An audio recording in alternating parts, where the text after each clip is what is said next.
especial aos companheiros do grupo Irmã Sheila. Nós hoje queremos iniciar nossas reflexões pedindo que todos façam uma reflexão, que todos entrem em si nessa hora e respondam a uma pergunta de Jesus.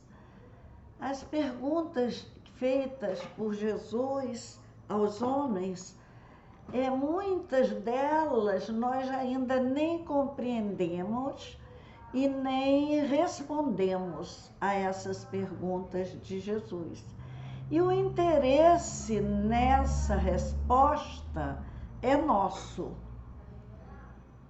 Jesus nos perguntou certa vez: por que vês tu o argueiro no olho de teu irmão, porém não reparas a trave que está no teu próprio? Ou como dirás a teu irmão: deixa-me tirar o argueiro do teu olho, quando tens a trave no teu? Hipócrita, tira primeiro a trave do teu olho, então verás claramente para tirar o argueiro do olho do teu irmão. Esse texto está no Sermão do Monte. O Sermão do Monte, do qual Mahatma Gandhi disse que se perdessem todos os livros da humanidade e só se salvasse o Sermão do Monte, nada se teria perdido. O Sermão do Monte, que é um código de relacionamento do homem com Deus e com os outros homens. É um código de relacionamento vertical e horizontal. É um código de comportamento para aqueles que querem avançar. E por que nós não paramos agora um minuto para olhar para dentro de nós e respondermos a essa pergunta de Jesus? Reparemos que é uma pergunta que ele nos fez e que nos cabe responder. Como o Evangelho é um manancial de reflexões sobre nós mesmos, respondamos silenciosamente agora a essa pergunta de Jesus. Por que não costumamos observar nas nossas traves? O que é que nos impede de olhar as nossas traves? E se a gente considerar que essa pergunta vem logo após a uma advertência que tem força de lei, quando Jesus disse: não julgueis, para que não sejais julgados, porque com critério que julgar sereis julgados, e com a medida que tiverdes medido, vos medirão também a vós. Sermão do Monte, Mateus 7, 1 e 2.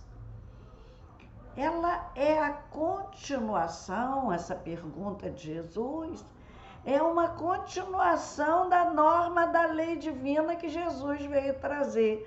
Tudo isso está inserido no Sermão do Monte, que é o código do cristão. Ninguém pode se dizer cristão se nunca leu, não conhece o Sermão do Monte.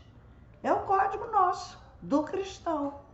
O Evangelho segundo o Espiritismo se refere a esse hábito tão arraigado em nós de olhar o argueiro do outro e não ver a trave no nosso, como uma insensatez. O hábito de julgar é um hábito insensato. No dicionário, insensato é leviano, desajuizado, irresponsável, inconsequente. É que nós somos isso tudo. Somos levianos, somos inconsequentes, insensatos, desajuizados, irresponsáveis. Todos nós fazemos isso. É inconsequência em relação a nós mesmos, porque Jesus nos alerta para a consequência desse julgamento, evocando inclusive a lei de causa e efeito. Sabemos que o universo é a própria lei universal, está tudo inserido no universo, e tudo que bate de frente com a lei universal que rege a tudo é um dano para o nosso espírito. Vigora no universo o sistema de ordem e de harmonia, regido por uma lei que não admite exceção alguma. Então, dentro desse sistema cósmico, a toda ação corresponde uma reação equivalente. E nós espíritas sabemos disso tudo. Como diz Humberto Roden, ninguém pode perturbar o equilíbrio do universo sem que a ação do perturbador provoque infalivelmente a reação do perturbado. É a lei de causa e efeito. E nós a conhecemos. Nós bem sabemos da sua existência e já temos provado o cálice amargo do abuso dessa lei durante nossas vidas sucessivas. Então, a nossa sabedoria agora, que a hora avança, que a mudança está chegando, não há mais tempo da gente protelar a nossa autorreforma. A nossa sabedoria consiste em compreender essa lei universal e perceber o que Jesus nos diz no Sermão do Monte. Se um dos teus olhos te faz tropeçar, arranca-o e lança-o para fora de ti. Melhor é entrares na vida com um só de teus olhos do que tendo dois seres lançados no inferno de fogo. Mateus. Essa é a sabedoria. É essa a sabedoria. Mas não somos sábios. Somos ignorantes. Somos insensatos, sim. Assim somos classificados. E devemos nos observar toda vez que emitimos juízo a respeito da conduta de outras criaturas. Aconselham-nos os benfeitores espirituais a colocarmos-nos diante do espelho, a olhar a nossa alma, colocar a nossa alma no espelho, vermos-nos de fora para dentro. Em geral, nós ficamos presos a um ponto de vista. E o nosso ponto de vista é só a vista do nosso ponto. É a vista de um ponto, que é o nosso. Ele é ilusório, minha gente. É só o nosso ponto. Aquele que a nossa vaidade, o nosso orgulho, o nosso egoísmo nos coloca. E temos errado tanto que nada garante que nós não estejamos também fixos agora num ponto que não é verdadeiro. Daí a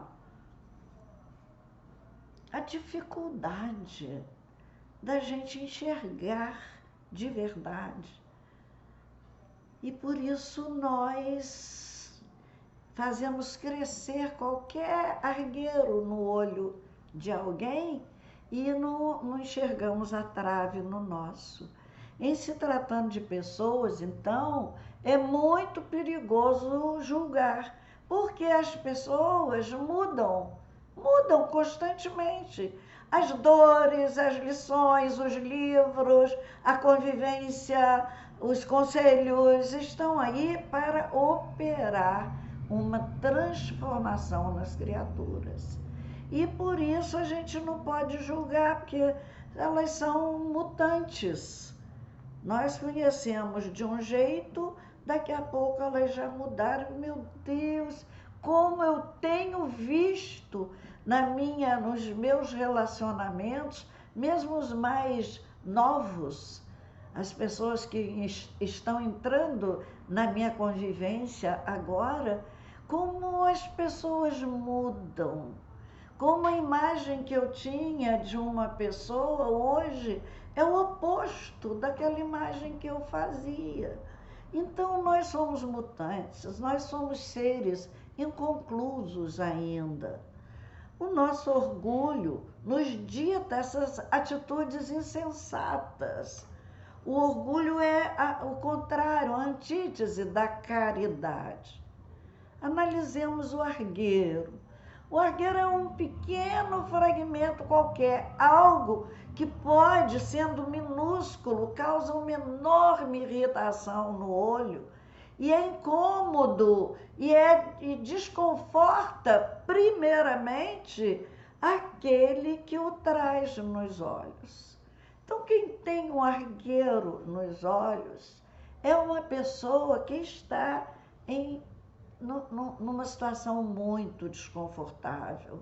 Emmanuel clarifica para nós essa visão e diz assim: muitas vezes o homem que traz o argueiro num dos olhos traz igualmente consigo os pés sangrando. Depois de laboriosa jornada na virtude, ele revela as mãos calejadas no trabalho e tem o coração ferido por 1000 golpes da ignorância e da inexperiência. Pensemos juntos, meus amigos, o que move em nós esse hábito, essas palavras insanas que a gente profere de forma tão descuidada, tão insensata.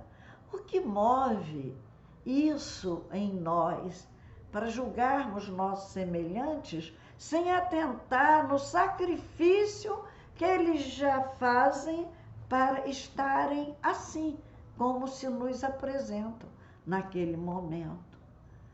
Nós achamos que estão ainda, que são errados, mas ninguém sabe o esforço que já fizeram, quanto já se maceraram para serem o que são agora. Ninguém sabe. Foi sabendo disso que Jesus, usando o exagero tão comuns às narrativas orientais, nos dá a dimensão negativa desse hábito tão infeliz que todos nós cultivamos. O argueiro simboliza uma falha pequenina. E a trave? A trave, nos papiros antigos, refere-se, quando se referem a essas traves, eram as traves sobre as quais as casas eram erguidas. Esses dois elementos usados na parábola diz simplesmente para nós que nós precisamos repensar, os nossos julgamentos. Eles são inválidos, porque quem julga é sempre pior do que o que está sendo julgado. A imaturidade do ato já o diz. Ou seja, não há visão em quem julga, não há clareza para julgar.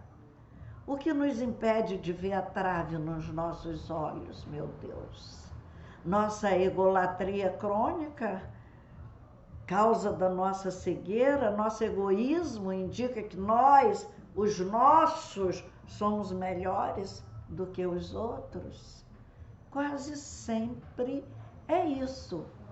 A nossa visão não tem clareza. Não podemos enxergar a trave no nosso olho porque não temos clareza de visão. Atitude crítica é bem diferente de atitude de crítica. Nós falamos, não, eu tenho senso crítico, né? Mas não é senso de crítica. Muitas vezes os críticos de teatro, cinema, têm dificuldade de separar essas duas atitudes. Muitas pessoas que receberam duras críticas e muitos choraram no seu primeiro espetáculo de teatro ou no seu primeiro filme, muitos atores brilharam. Muitos dos criticados brilharam depois. E muitos críticos passaram. E os atores criticados continuaram até a velhice produzindo. Então, de crítica em crítica é que nascem os hipócritas. Esses não se veem como pecadores, são os que exigem a melhoria dos outros, mas eles mesmos não saem do lugar. Se contentam com os elogios que recebem, com as aparências, né? Por isso é que Jesus alertou: quando deres esmola, não faças tocar trombeta diante de ti, como fazem os hipócritas nas sinagogas e nas ruas para serem vistos pelos homens. Por quê? Porque os hipócritas se contentam com a aparência que dão. Querem mostrar que já são bons, são generosos. Diante dessas observações que nós acabamos de fazer, nós temos duas opções. Ou reconhecemos os nossos erros, ou assumimos a nossa hipocrisia. Não há para onde correr. Todo hipócrita é, acima de tudo, um doente dos olhos, mas dos olhos da alma, que é bem mais triste. Como os nossos sentimentos registram as atitudes dos outros mais do que as nossas, acaba que nós não saímos do lugar. Nós vemos o que nós somos nas outras pessoas, porque garantem-nos a espiritualidade, tanto Emmanuel quanto André Luiz, que nós só vemos nos outros os erros que trazemos em nós.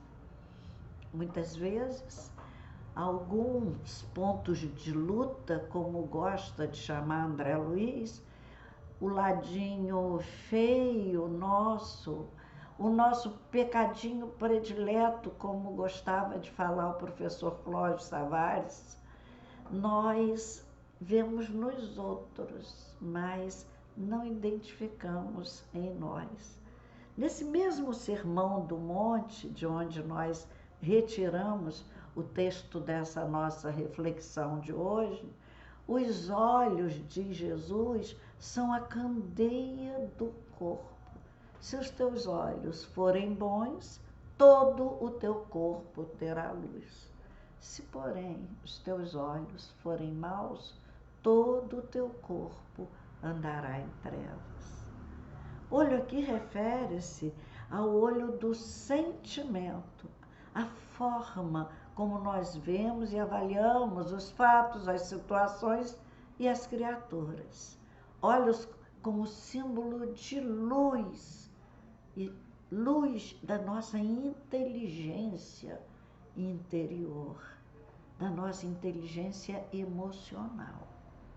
Os olhos são esse símbolo, essa inteligência emocional é que Jesus veio despertar em nós, com tanto amor pelos sofredores, pelos que caem, pelos que erram, Jesus veio, diz Emmanuel, ligar-nos a lâmpada do coração à usina do amor de Deus. O amor vê diferente. Devemos preservar a habilidade ocular de receber a luz moral de Cristo, como os nossos olhos recebem a luz do sol. Os nossos olhos físicos recebem a luz do sol. Para nossa vida de relação, para boa convivência.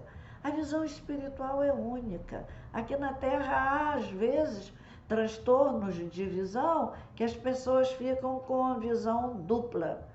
Minha irmã teve um aneurisma no cérebro e ficou muito tempo, teve um problema que afetou os olhos e ficou com visão dupla. Mas a visão do espírito, não é? A visão do evangelho que Jesus nos trouxe é uma só, é única e só tem uma lei essencial que eu passava para os meus filhos quando criança. Eu disse, vocês podem crescer e seguir a religião que quiserem, mas a religião da nossa casa é essa: ama ao próximo como a ti mesmo, faça aos outros como queres que te faça. Pronto. Nisso consiste a lei e os profetas. Amor, amor.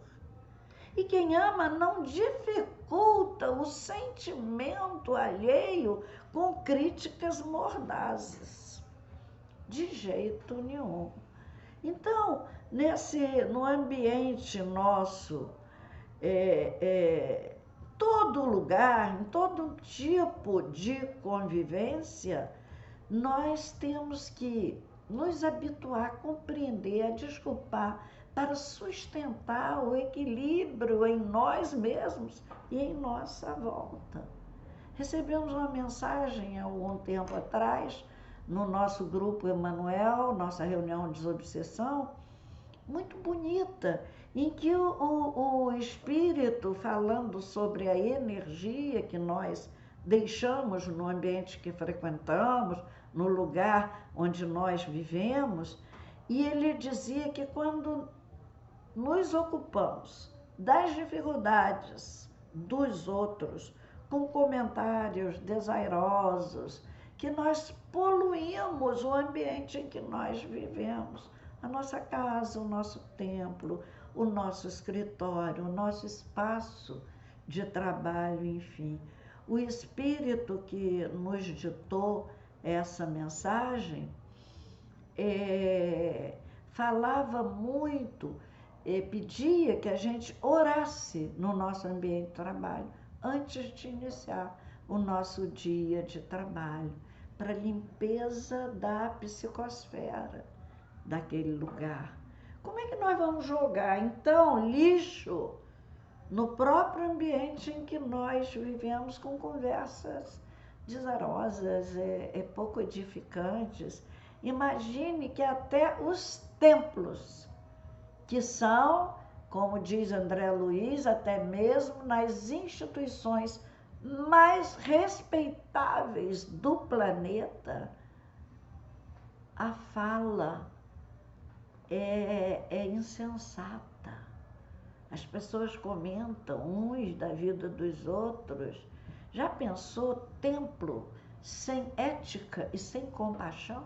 Templo cristão? Sem isso? Como? Como? Emmanuel fala dessa convivência como um curso de tolerância. E os que querem exercitar a tolerância convive bem com o pequeno grupo e com os grandes grupos. E Jesus nos deu bons exemplos de convivência no pequeno grupo, entre os 12, e nos deu exemplo de convivência com a multidão, com as multidões, 4, 5 mil pessoas que o seguiam, e que ele disciplinava. Antes da multiplicação dos pães e dos peixes, ele pede que todos se assentem, divide em grupo de 50, não é? Quando acaba de saciar a multidão, ele pede que recolha pães e peixes que sobraram, que deixe limpo o espaço. Ecologia. Tudo que é novo e moderno está no Evangelho. Então, o que uns veem como defeitos dos outros, outras pessoas já enxergam aquilo como virtude. Desvios de caráter todos nós trazemos. Não adianta dizer que não tem, porque nós trazemos de vidas passadas comportamentos já fixados no nosso psiquismo que são difíceis da gente fugir. Em determinado momento, eles ficam expostos, sem que a gente perceba, a gente fica sem graça, né? Outros são tão graves que nós conseguimos esconder. Os graves a gente cuida para esconder, para ninguém saber que a gente é aquilo tudo. Mas todos nós temos um lado obscuro. E na hora do desequilíbrio, nessa hora que nós estamos vivendo aqui na Terra, esse lado escuro fica em alto relevo. E nós nos mostramos. Daí muita briga, daí feminicídio, daí loucura, daí as psicólogas não estarem aguentando tanta gente nova chegando ao consultório. Até gente que até então tinha preconceito contra psicólogos e psiquiatras, mas estamos numa hora que todos estamos doentes.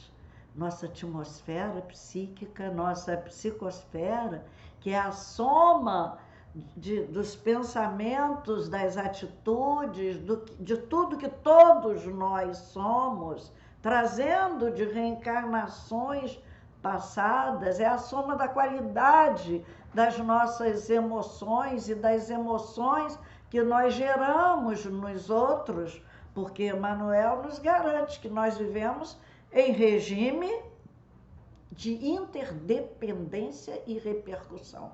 Está no livro Pensamento e Vida. Então, vivemos assim, uns influenciando os outros e os ignorantes a repetir: eu não sou influenciável. Não é? Sempre tem gente que se acha melhor. Então, esse halo magnético, né, que tem coloração, que tem brilho, que tem textura, que tem odor. Às vezes é um mau cheiro horrível, né? Chega às vezes uma pessoa alinhada, perfumada, para tomar um passe, quando a gente toca é um mau cheiro, um cheiro de lama podre. Por quê? É o halo mental da pessoa. Então, por isso o nosso lado doente costuma saltar rápido dos arquivos da nossa memória, razão dessa violência que está aí hoje. E nós precisamos nos educar, a começar pelo nosso verbo. Nosso zelo deve ser maior também com os nossos pensamentos a respeito das criaturas.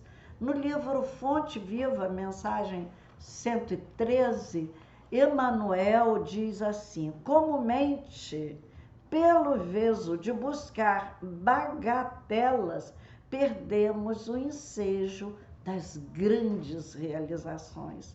Colaboradores valiosos e respeitáveis são relegados à margem por nossa irreflexão em muitas circunstâncias, porque são portadores de leves defeitos ou de sombras insignificantes em seu pretérito, que o movimento em serviço poderia sanar ou dissipar mesmo. E ele compara nódulos na madeira não impede a obra do artífice. E Deus nos conclama ao trabalho como somos e onde estamos. Todos somos convocados. Então, essa análise do passado dos outros, Jesus não convocou Madalena?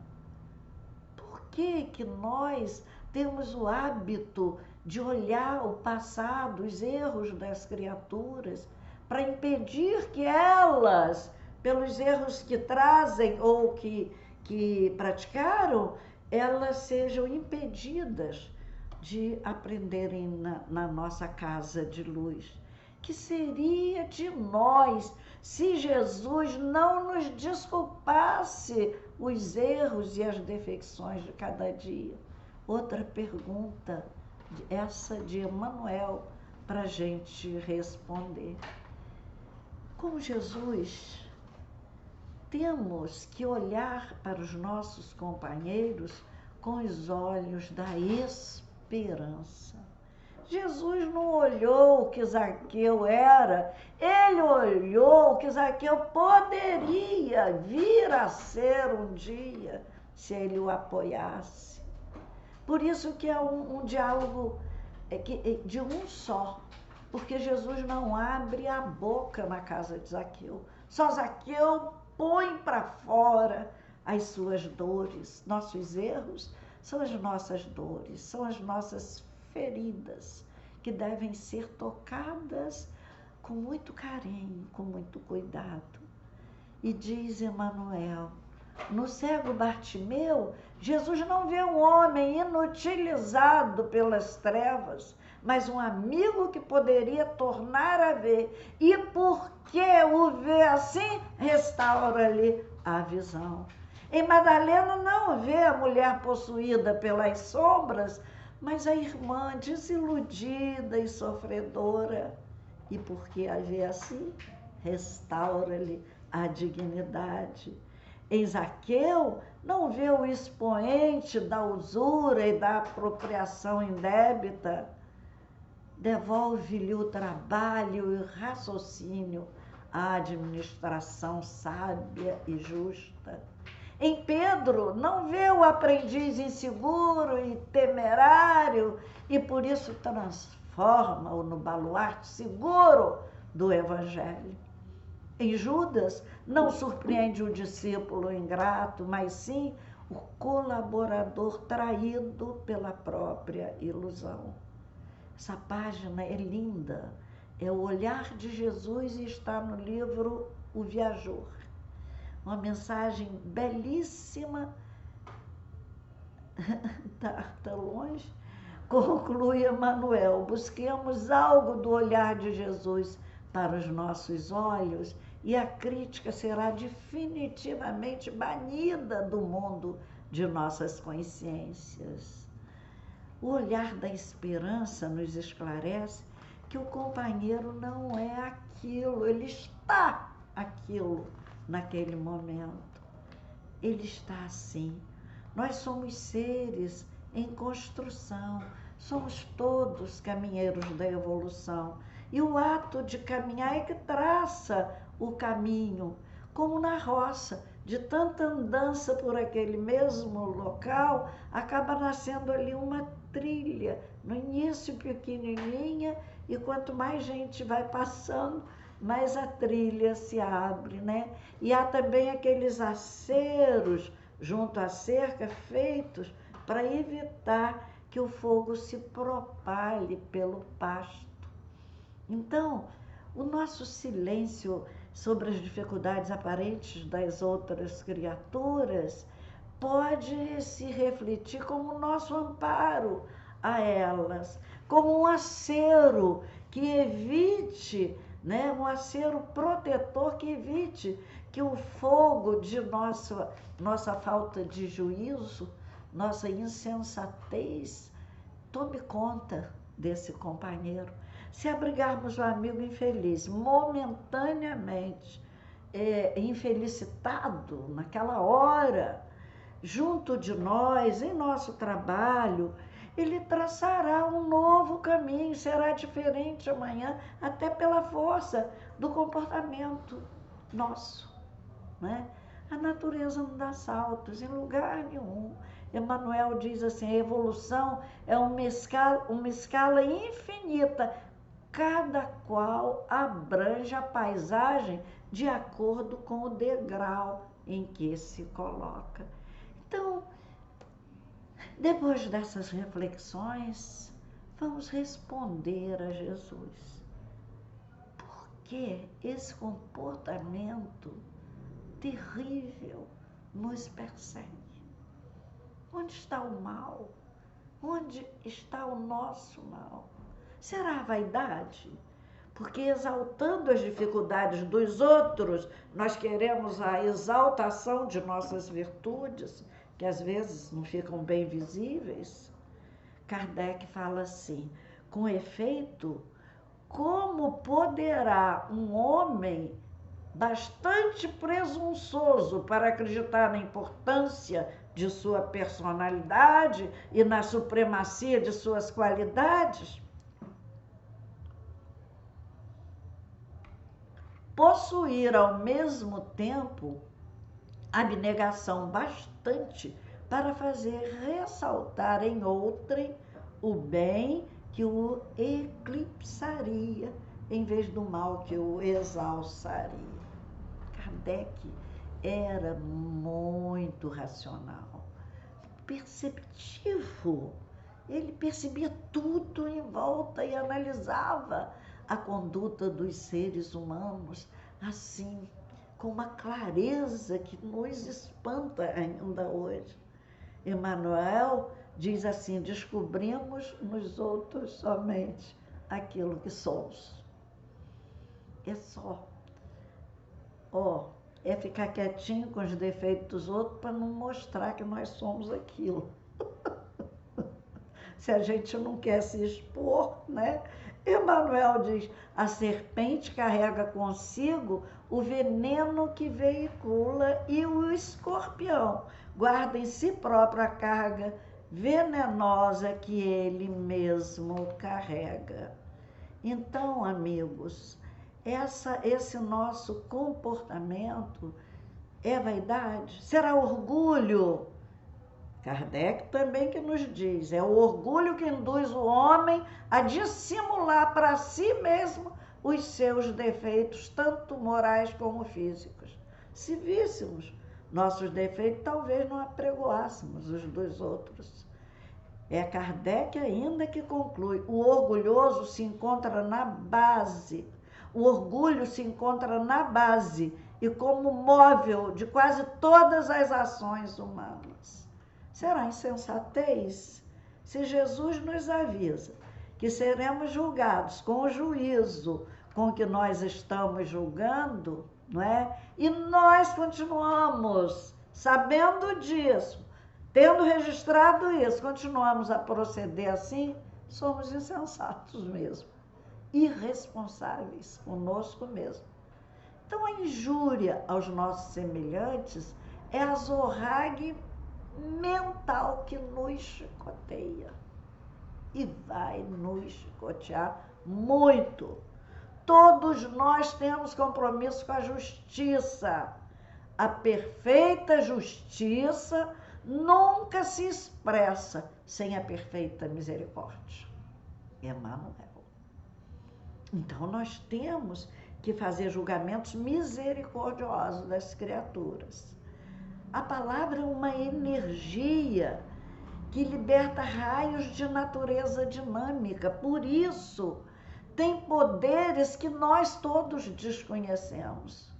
Diz André Luiz que o verbo é uma descarga elétrica regulada pela voz.